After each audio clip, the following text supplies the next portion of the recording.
로마서 8장 9절에서 14절 찾으셨으면 아멘. 찾으신 줄 알고 제가 먼저 한번 읽도록 하겠습니다. 만일 너희 속에 하나님의 영이 거하시면 너희가 육신에 있지 아니하고 영에 있나니 누구든지 그리스도의 영이 없으면 그리스도의 사람이 아니라 또 그리스도께서 너희 안에 계시면 몸은 죄로 말미암아 죽은 것이나 영은 의로 말미암아 살아있는 것이니라. 예수를 죽은 자 가운데서 살리신 이의 영이 너희 안에 거하시면 그리스도 예수를 죽은 자 가운데서 살리시니가 너희 안에 거하시는 그의 영으로 말미암아 너희 죽을 몸도 살리시리라. 그러므로 형제들아 우리가 빚진 자로 돼 육신에게 져서 육신대로 살 것이 아니니라. 너희가 육신대로 살면 반드시 죽을 것이로되 영으로서 몸의 행실을 죽이면 살리니 무릇 하나님의 영으로 인도함을 받는 사람은 곧 하나님의 아들이라. 아멘. 말씀 되새기면서요 이번에 다 같이 합독하겠습니다. 시작. 만일 너희 속에 하나님의 영이 거하시면 너희가 육신에 있지 아니하고 영에 있나니 누구든지 그리스도의 영이 없으면 그리스도의 사람이 아니라 또 그리스도께서 너희 안에 계시면 몸은 죄로 말미암아 죽은 것이나 영은 의로 말미암아 살아있는 것이니라. 예수를 죽은 자 가운데서 살리신 이의 영이 너희 안에 거하시면 그리스도 예수를 죽은 자 가운데서 살리신 이가 너희 안에 거하시는 너희 죽을 몸도 살리시리라. 그러므로 형제들아 우리가 빚진 자로 돼 육신에게 져서 육신대로 살 것이 아니니라. 너희가 육신대로 살면 반드시 죽을 것이로되 영으로서 몸의 행실을 죽이면 살리니 무릇 하나님의 영으로 인도함을 받는 사람은 곧 하나님의 아들이라. 아멘.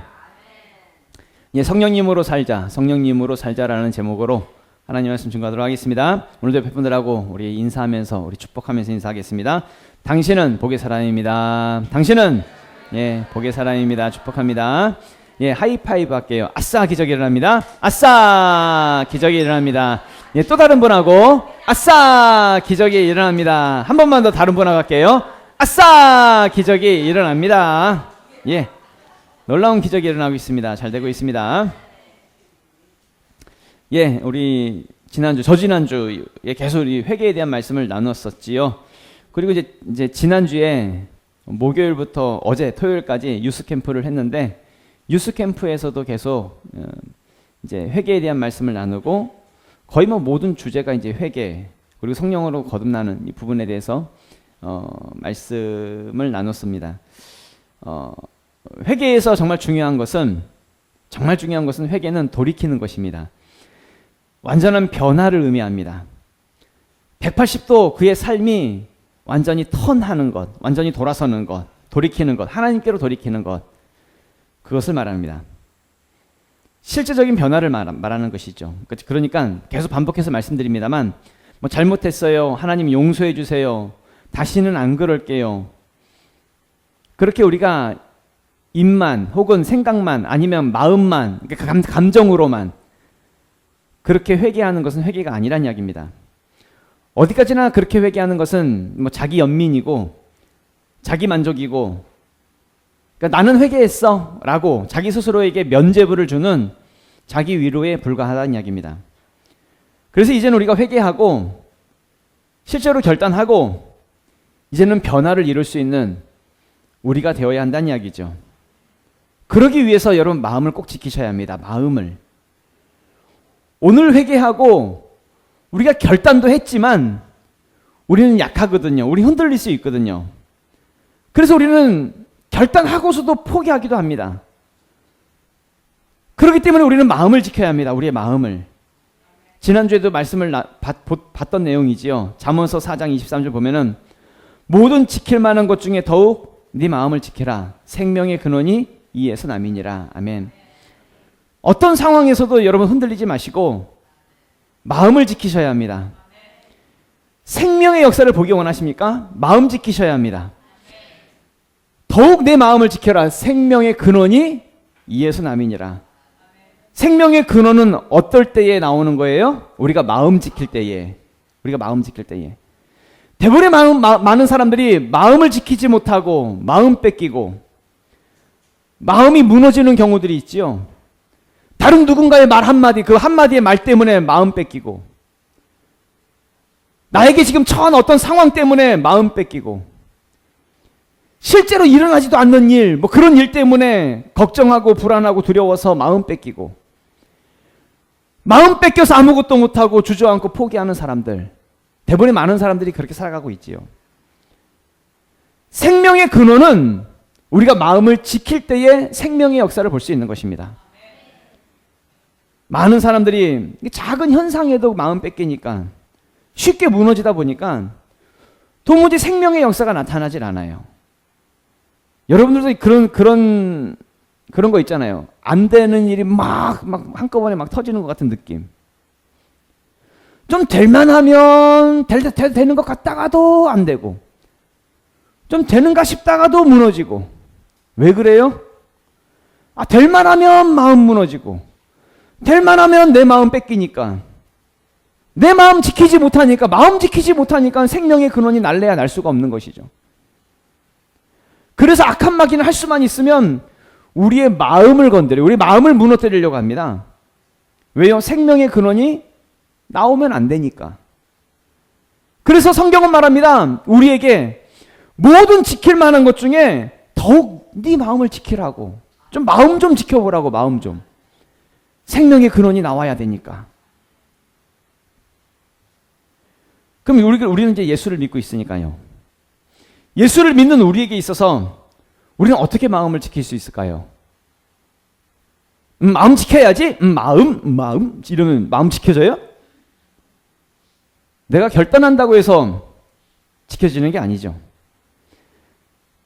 말씀 구절은 준비하지 못했는데 한번 찾아줄래요? 빌립보서 4장 6절 7절인데요. 다 같이 읽어볼까요? 시작. 아무것도 염려하지 말고 오직 모든 일에 기도와 간구로 너희 구할 것을 감사함으로 하나님께 아뢰라. 그리하면 모든 지각에 뛰어난 하나님의 평강이 그리스도 예수 안에서 너희 마음과 생각을 지키시리라. 아멘. 다시 6절 말씀 보면은 아무것도 염려하지 말고 뭐 하래요? 기도와 간구를 하래요. 오직 모든 일에 기도와 간구를 하래요. 그러면 그 다음 7절에 보면 그리하면 모든 지각에 뛰어난 하나님의 평강이 그리스도 예수 안에서 너희 마음과 생각을 지켜주신다는 얘기예요. 마음 지키기 원하십니까? 그럼 뭐 해야 될까요? 기도와 간구를 해야지요. 내 힘으로 지켜지는 게 아니니까요. 그래서 우리는 그런 목사뿐만 아니라 여러분들 아마 경험하신 적이 많을 거예요. 힘든 상황이 생기거나 내 마음이 무너질 만한 어떤 일이 생길 때에 기도를 해요. 정말 하나님 의지하고 기도하고 나면 신기한 건 뭐냐면 마음이 지켜져요. 마음이 흔들리지 않아요. 실제로 그런 역사들이 일어나더란 이야기입니다. 실제로 이렇게 마음이 지켜지면 결국에는 생명의 근원이 나타나게 될 것입니다. 그러니까 마음 지켜야 돼, 마음. 무엇으로요? 기도와 간구로. 내 힘으로, 내 의지로 지켜지는 게 아닙니다. 그러니까 결국에는 뭐냐면 하나님의 은혜가 부어져야 돼요. 하나님의 은혜가. 내가 기도하고 간구함을 통해서 하나님의 은혜가 우리에게 부어질 때에 우리는 마음 지키면서 하나님의 능력으로, 하나님의 은혜로 살아가는 것이지요. 그러니까 우리는 하나님의 은혜로 마음 지키는 거예요.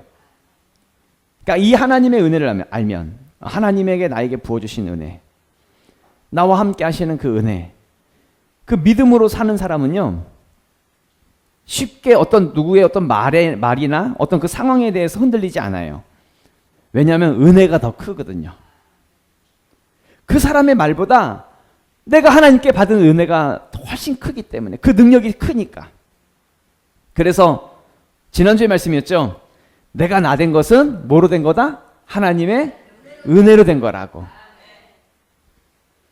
하나님의 은혜를 알고 하나님의 은혜를 믿는 사람은 생명의 근원을 나타내는 삶을 살아가게 된다는 이야기입니다.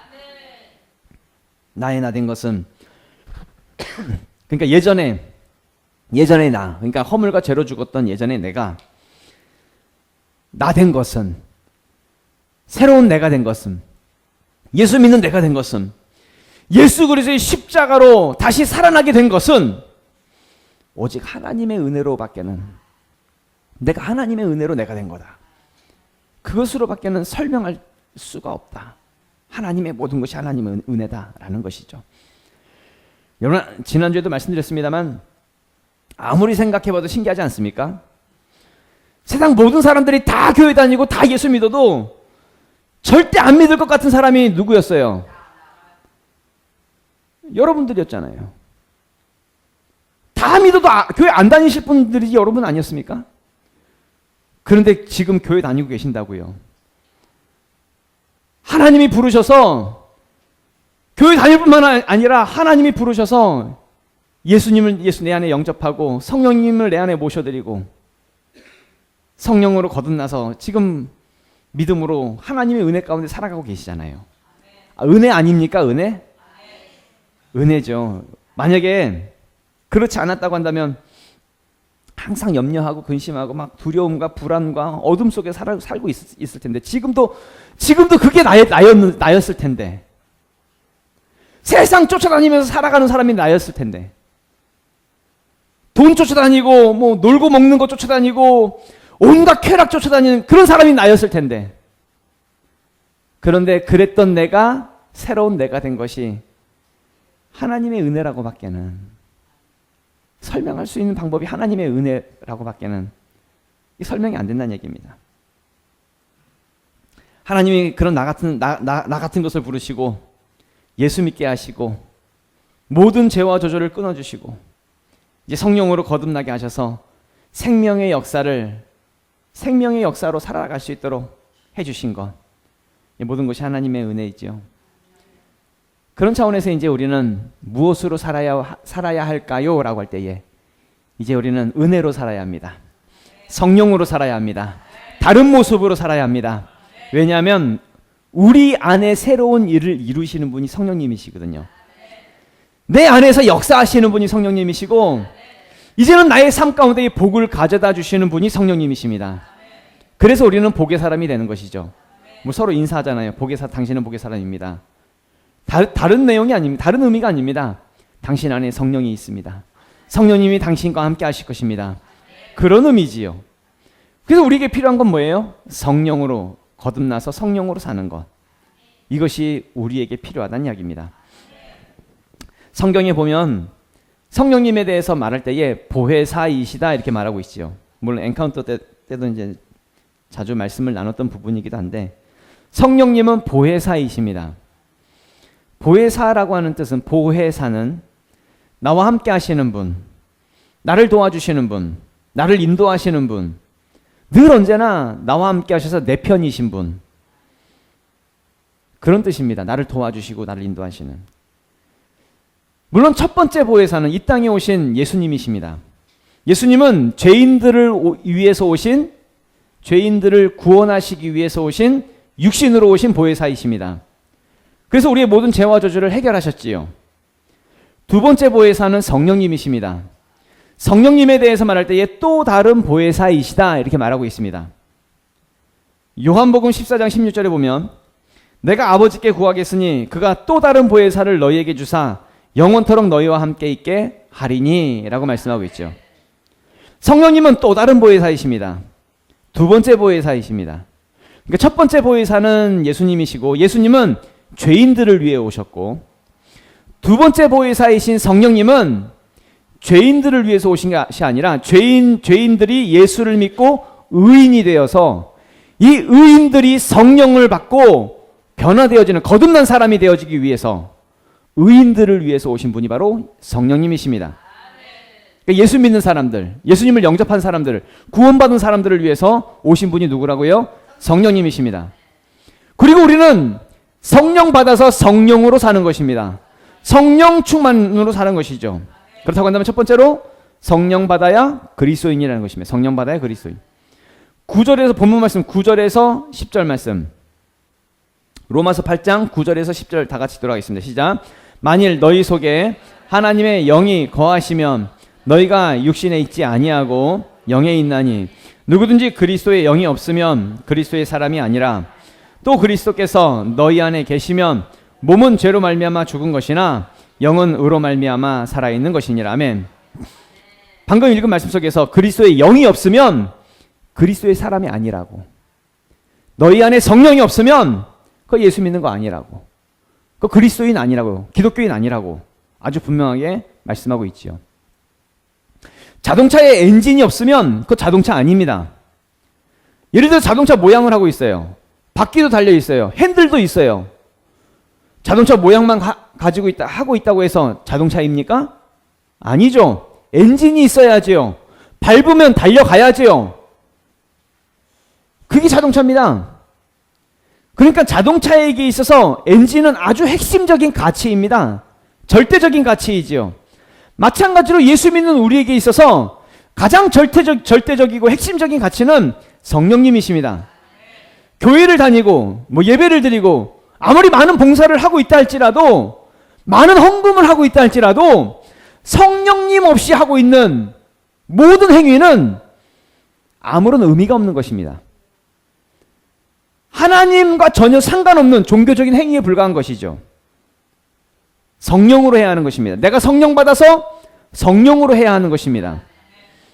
사도 바울이요, 에베소라고 하는 동네에 갔었을 때에 예수를 믿고 있는 사람들을 만나게 됩니다.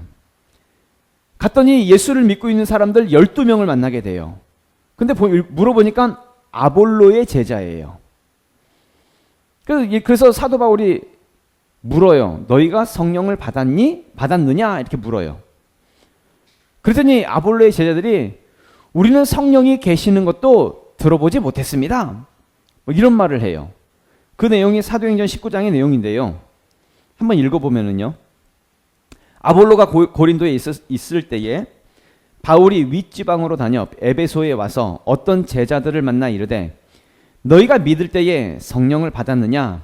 이르되 아니라 우리는 성령이 계심도 듣지 못하였노라. 바울이 이르되 그러면 너희가 무슨 세례를 받았느냐? 대답하되 요한의 세례니라. 바울이 이르되 요한이 회개의 세례를 베풀며 백성에게 말하되 내 뒤에 오시는 이를 믿으라 하였으니 이는 곧 예수라 하거늘 그들이 듣고 주 예수의 이름으로 세례를 받으니 바울이 그들에게 안수함에 성령이 그들에게 임하심으로 방언도 하고 예언도 하니 모두 12사람쯤 되니라. 아멘. 사도 바울이요, 성령이 뭔지도 들어보지도 못했던 12명의 아볼로의 제자들에게 세례를 베풀고, 그러니까 예수를 전하고 세례를 베풀지요. 그리고 안수를 하지요. 그 자리에 성령의 역사가 나타나면서 방언도 하고 예언도 하니 모두 12사람쯤 되더라 라고 말씀하고 있습니다. 오늘날에도요, 성령에 대해서 듣지 못하면서 교회를 다니는 사람들이 있을까요, 없을까요? 예, 있다라는 것보다 많겠지요. 왜냐하면 교회를 다니는데 교회를 다녀도 어디까지나 교양 있게, 아니면 종교 생활로, 교회를 다니면 좀 마음이 편안해진다고 하니까 위로받기 위해서 교회 다니고, 교회 다니면 복 받는다고 하니까 좀 잘 되려나 하고 한번 다녀보는 그런 마음으로 어디까지나 자기 만족을 위해서 교회 다니는 그런 사람들이 있겠지요. 아니 많겠지요. 이런 사람들의 공통점이 있습니다.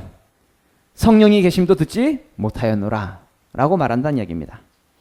성령님이라고 말하면 그것이 무엇인지, 뭘 말하는지 알지 못하는 사람들, 그런 모습으로 교회를 다니는 사람들이 많다는 이야기죠. 여러분, 예수를 믿는 건 종교가 아닙니다. 어떤 의식을 행하는 것도 아닙니다. 우리는 교회 와서 절하지 않습니다. 빌거나 주문을 외우거나 수행과 고행을 쌓지도 않습니다. 종교적인 행위를 하는 것이 아닙니다. 예수를 믿는 것은 내 안에 성령님을 모셔드리는 것입니다. 내가 성령으로 거듭나서 보혜사이신 성령의 인도를 받으며 살아가는 것이 우리의 삶이 되어져야 되는 것, 그것이 바로 예수 믿는 것입니다. 성령 충만입니다. 성령 충만으로 사는 것입니다. 그래서 예수님 말씀하셨을 때에 믿는 자는 그 배에서 생수의 강이 흘러나오는 것이다 라고 말하고 있습니다. 요한복음 7장에 보면 이런 말씀이 있죠. 나를 믿는 자는 성경의 이름과 같이 그 배에서 생수의 강이 흘러나오리라 하시니, 이것은 성령을 가리켜 말씀하신 것이다 라고 말씀하고 있죠. 그 배에서 생수의 강이 흘러나오는 거라고, 성령 충만이라고, 성령님이 내 안에 역사하시는 거라고 말씀하고 있는 것이라는 이야기입니다. 예수님도 거듭남에 대해서 말씀하실 때에 반드시 물과 성령으로 거듭나야 된다고. 그래야 하나님 나라를 볼 수 있는 거라고. 요한복음 3장 5절이죠. 예수께 대답하시되 진실로 진실로 내게 이르노니 사람이 물과 성령으로 나지 아니하면 하나님의 나라에 들어갈 수 없느니라. 아멘. 반드시 물과 성령으로 거듭나야 그게 진짜 예수 믿는 거라고. 그게 진짜 그리스도인이라고 말씀하고 있는 것이죠. 그래서 오늘 본문 말씀입니다. 본문 말씀 9절에 누구든지 그리스도의 영이 없으면 그리스도의 사람이 아니라 라고 말씀하고 있죠. 성령이 없으면, 성령이 계심도 듣지 못했으면 그리스도인 아니라고, 예수 믿는 것 아니라고. 그럼 우리에게 필요한 게 뭐겠어요? 반드시 성령 받아서, 성령으로 거듭나서 그리스도인의 삶을 살아야지. 그래야 하나님의 아들이지. 두 번째로 성령이 우리를 살린다는 것입니다. 성령이 우리를 살린다. 11절 말씀 다 같이 읽겠습니다. 시작. 예수를 죽은 자 가운데 살리신 이의 영이 너희 안에 거하시면 그리스도 예수를 죽은 자 가운데 살리신 이가 너희 안에 거하시는 그의 영으로 말미암아 너희 죽을 몸도 살리시리라. 아멘. 우리 안에 계신 성령님에 의해서 우리가 살아난다는 이야기입니다. 내가 애써서 노력해서 그래서 살아나는 것이 아니라 내 안에 계신 성령님이 나를 살리신다는 이야기입니다. 사망에서 생명으로 살리는 것이고 나의 삶 가운데 절망에서 소망으로 죽을 것 같은 상황에서 다시 살아나는 것으로 포기해야 할 것 같은 그런 상황에서 다시 시작하고 일어서는 그 삶으로 다시 살리시는 것이 누구라고요? 성령님이시라고요. 그래서 성경은 성령님에 대해서 말할 때에 능력이시다라고 말을 하는 것입니다. 두나미스라고 표현하기도 하는데 우리 안에 계신 하나님의 능력, 내 안에 하나님의 능력, 그것이 바로 성령님이십니다. 누가복음 24장에 보면은요 이런 말씀이 있어요. 볼지어다 내가 내 아버지께서 약속하신 것을 너희에게 보내리니, 그러니까 아버지의 약속하신 것을 너희에게 보낸데 뭘 보낸다는 얘기예요? 성령님을 보낸다는 얘기예요. 이 성령님은 너희는 위로부터 능력으로 입혀질 때까지 이 성에 머물라 하시니라. 아멘. 성령님을 표현할 때 어떻게 표현하고 있냐면 위로부터 내려지는 능력이라고 표현하고 있다는 얘기입니다. 이 예루살렘 성을 떠나지 말고 이 성에 머물면서 성령 받을 때까지 머물러 있으라고 하는 것인데, 성령 받는 것을 어떻게 표현하고 있어요? 위로부터 능력이 입혀지는 것으로 표현하고 있다는 얘기입니다. 그러니까 성령님은 뭐예요? 능력이라는 능력. 그래서 사도행전 1장 8절에서도요. 오직 성령이 너희에게 임하시면 너희가 권능을 받고 예루살렘과 온 유대와 사마리아와 땅끝까지 이르러 내 증인이 되리라 하시니라. 아멘. 성령이 임하시면 우리가 뭘 받는다고 표현하고 있어요? 권능을 받는다고. 권세와 능력을 받게 되는 것이라고. 성령님은 능력이시라고. 능력이라고 하는 건 뭐예요? 우리의 한계를 뛰어넘는 기적과 같은 일들을 성령님을 통해서 이루게 된다는 이야기입니다. 우리는 예배 때마다 하이파이브 합니다. 아싸! 기적이 일어납니다. 라고 인사를 하지요. 이 기적이라고 할 때 여러분 그 기적은 무슨 의미로 여러분 생각하고 계십니까? 아싸! 로또 복권 맞을 겁니다. 아싸! 대박 터집니다. 그런 기적을 바라보고 계십니까? 그런 기적을 바라보면서 하이파이브 하십니까? 그런 얘기가 아니라, 그러니까 우리가 육신을 위해 살아가는 그런 기적을 말하는 것이 아니라 성령의 능력이 우리의 삶을 이끌어가는 그런 기적을 의미하는 것이죠. 아싸! 기적이 일어난다라고 하는 것은 우리는 살아날 것입니다. 내 힘이 아닌 성령의 능력으로 우리는 살아날 것이라고, 그 기적과 같은 일들이 일어날 거라고 선포하는 것이죠. 마가복음 16장에 보면 이런 말씀이 있습니다. 믿는 자들에게는, 어떤 사람에게는? 믿는 자들에게는, 성령 받아 성령으로 거듭나서 믿는 자들에게는 이런 표적이 따르리니 곧 그들이 내 이름으로 귀신을 쫓아내며 새 방언을 말하며 뱀을 집어올리며 무슨 독을 마실지라도 해를 받지 아니하며 병든 사람에게 손을 얹은즉 나으리라 하시더라. 아멘. 믿는 자들에게는, 물과 성령으로 거듭난 사람에게는, 진정 그리스도인들에게는 이런 기적이 나타날 텐데 귀신을 쫓아내고 새 방언을 말하고 뱀을 집어 올리고 무슨 독을 마실지라도 전혀 해를 받지 않고 병든 사람에게 손을 얹을 때마다 낫게 되어지는 그 역사가 일어나게 될 거라고. 아싸! 기적이 일어납니다. 이런 놀라운 하나님의 성령의 역사, 그 능력이 일어날 것입니다. 그렇게 우리는 인사를 하는 것이죠. 세상에서 잘 될 겁니다. 돈 많이 벌 겁니다. 그 얘기가 아니라 나의 삶에 성령이 나를 이끌어 가실 겁니다. 성령의 능력이 살아날 것입니다. 그런 인사지요. 그래서 두 번째, 마지막 세 번째로 성령의 인도를 받으라는 거예요. 12절에서 14절 다 같이 읽도록 하겠습니다. 시작. 그러므로 형제들아 우리가 빚진 자로 돼 육신에게 져서 육신대로 살 것이 아니니라. 너희가 육신대로 살면 반드시 죽을 것이로되 영으로서 몸의 행실을 죽이면 살리니 무릇 하나님의 영으로 인도함을 받는 사람은 곧 하나님의 아들이라. 아멘. 우리가 예수를 믿는다고 한다면 반드시 성령 받으셔야 합니다. 성령을 받으셨다고 한다면 이제 육신에 지면 안 됩니다. 육신에게 져서 육신대로 살면 반드시 죽을 것이로되. 성경은 그렇게 말씀하고 있습니다. 이제 우리는 성령 받아서 이제 우리의 몸의 행실을 죽여야 합니다. 내 몸의 행실을 죽여야 돼요. 오히려 육신을 죽여야 됩니다. 성령 충만으로 살아야 합니다. 그러면 우리는 살아나게 될 것입니다. 성령의 능력을 경험하며 살게 될 것입니다. 지금까지 어쩌면 우리가 지금까지 내가 살아왔던 모습을 보면 정말 육신대로 살아왔어요. 내가 결정했고요. 내 방법대로 내 멋대로 우리는 살아왔을지 모르겠습니다. 그래서 우리는 많은 실패를 경험했습니다. 반드시 죽을 것이로되 성경은 말하고 있듯이 정말 죽을 것 같은 그런 상황들을 경험하며 우리는 살았을지도 모르겠습니다. 이제는 내 안에 계신 성령님이 계시잖아요. 내 안에 성령님이 계시니까 성령의 인도를 받으면서 살아갈 수 있는 우리가 될 수 있기를 부탁을 드립니다. 요한복음 16장 13절에 이런 말씀이 있어요. 그러나 진리의 성령이 오시면 그가 너희를 모든 진리 가운데로 인도하시리니 그가 스스로 말하지 않고 오직 들은 것을 말하며 장래의 일을 너희에게 알리시리라. 아멘. 성령님은 우리를 진리로 인도하신다고 하십니다. 그리고 우리를 알게 하신다라고 말씀하고 있지요. 우리의 눈으로는 진리를 알 수 없잖아요. 내 육신의 눈으로는 진리가 뭔지 알 수 없잖아요. 어떤 상황 속에서는 어떤 결정을 해야 될지 잘 모를 때가 많잖아요. 하나님의 뜻이 무엇인지 알 수 없을 때, 그런 때가 있잖아요. 그 누가 알려주세요?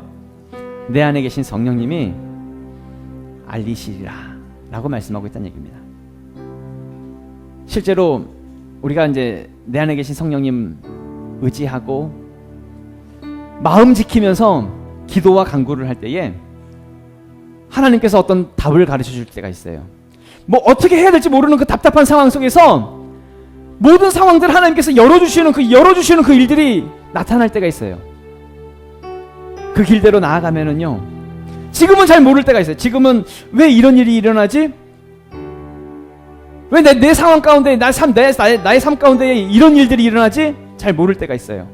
그런데요, 성령의 인도하심을 받다 보면 나중에 그때 그 일이 지금의 이 일을 만드시기 위해서 성령님께서 인도하셨구나 라는 것을 깨달을 때가 있다는 얘기입니다. 성령님이 알게 하십니다. 성령님이. 그래서 성령님께 의지하고 기도와 간구를 하며 우리가 나아가야 된다는 이야기입니다. 성령님께 모든 결정권을 드리십시오. 내가 결정하지 마십시오. 내가 하고 싶은 대로, 내 방법대로, 내 기분대로, 내 감정대로 그렇게 여전히 변화되지 못한 모습으로 그렇게 살아간다고 한다면 여전히 망할 것입니다. 여전히 안 될 것입니다. 자기 마음 하나 지키지도 못하는 게 난데, 작은 현상, 작은 상황 속에서도 무너지는 게 난데, 근데 여전히 똑같이 내가 결정하며 산다고 한다면 여전히 똑같이 망하겠지요. 이제는 내 마음 지켜야 되잖아요. 그러면 내 안에 계신 성령님 의지하고 모든 결정권을 성령님께 맡기십시오. 그렇게 기도하십시오. 기도하고 인내하십시오. 조급해하지 말고 성령님의 역사를 바라보십시오. 성령님은 능력이십니다. 그 능력의 행하심을 바라볼 수 있길 부탁을 드립니다. 다 같이 일어나서 기도할까요?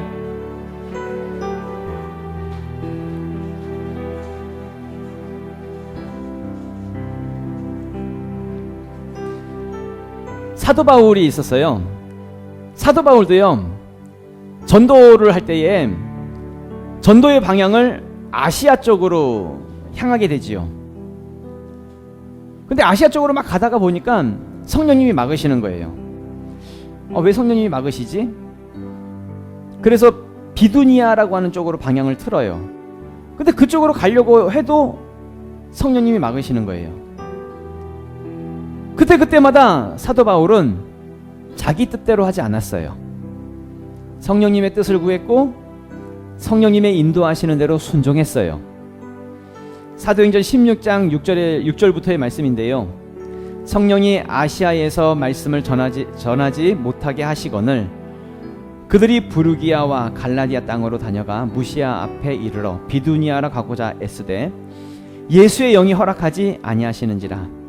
무시아를 지나 드로아로 내려갔는데 밤에 환상이 바울에게 보이니 마게도냐 사람 하나가 서서 그에게 청하여 이르되 마게도냐로 건너와서 우리를 도우라 하거늘 바울이 그 환상을 보았을 때 우리가 곧 마게도냐로 떠나기를 힘쓰니 이는 하나님이 저 사람들에게 복음을 전하라고 우리를 부르신 줄로 인정함이로라. 아멘. 사도 바울은 자기가 방향을 정하고 자기가 가고자 하는 대로 갔던 것이 아니라 기도하는 중에 환상을 보는데 마게도냐 사람이 자기 마게도냐 쪽으로 사람이 이제 이쪽으로 오라고 하는 환상을 보게 되지요. 자기를 도우라고.